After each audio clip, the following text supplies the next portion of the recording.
As for Caesar calling in back a few, he was saying that nothing like intelligent just comes out of nothing. There's nothing.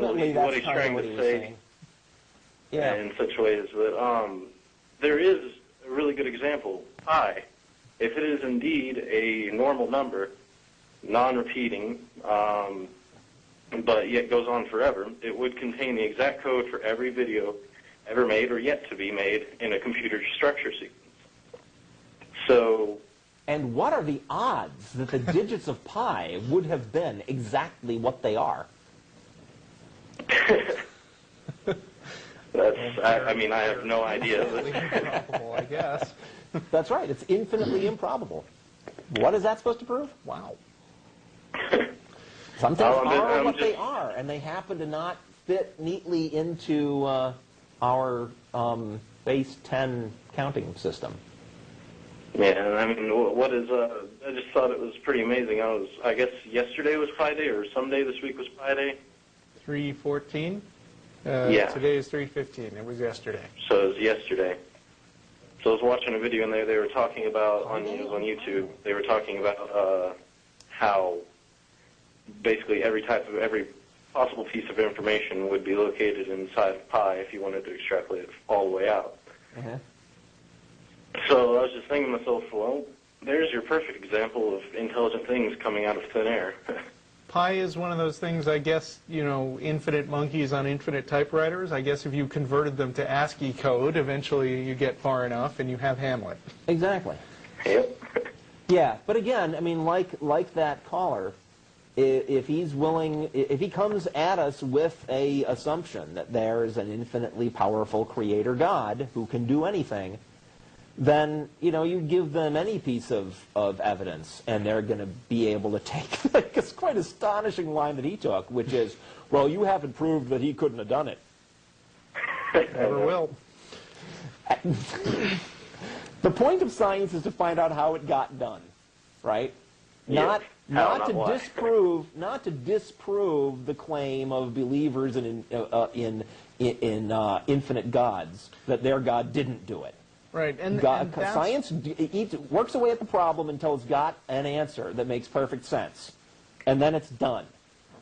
And if you want to believe something other than that, well, okay, fine. But don't pretend you're being responsible. Not get when they write these kind of books that you were mentioning in the article, where they say that scientists have some kind of vested interest in proving that there's not a God.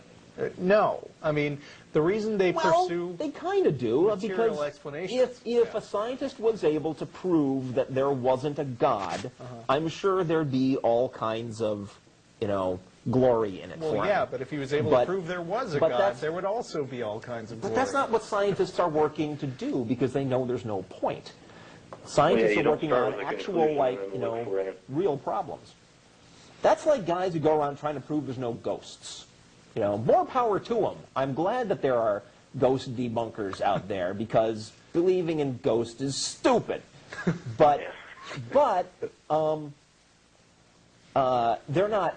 Let's not confuse ourselves and think that ghost debunkers are proving something positive. They're just smacking down silliness. And there is certainly a place for smacking down silliness, there is obviously. A very important place. This is one of them.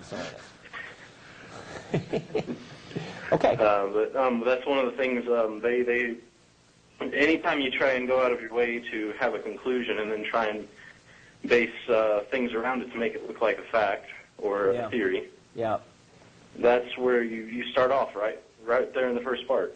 The incorrect way to do it. It's not science. It's right. Yeah, follow the actual evidence where it goes, and when you get to the thing you can't explain within the bounds of the stuff that you have already understood and proved, then you work on the problem until you have an answer. You don't make up an invisible sky pixie and say he did it. Right. That's the same thing I do at my job every day. I mean, I write business code, and my boss will come to me and say, you know, these tables are displaying bad information.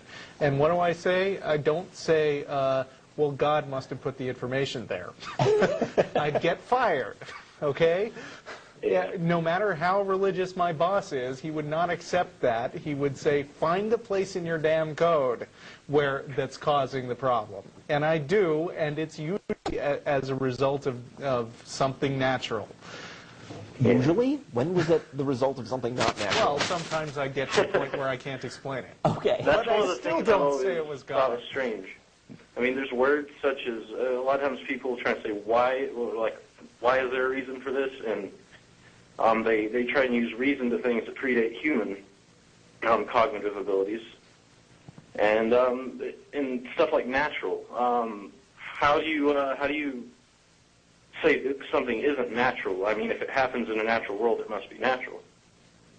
That's what I was trying to get at, talking about how if there are supernatural phenomena that actually interact with the natural world anywhere, then they're actually just an extension of that natural world's workings, right?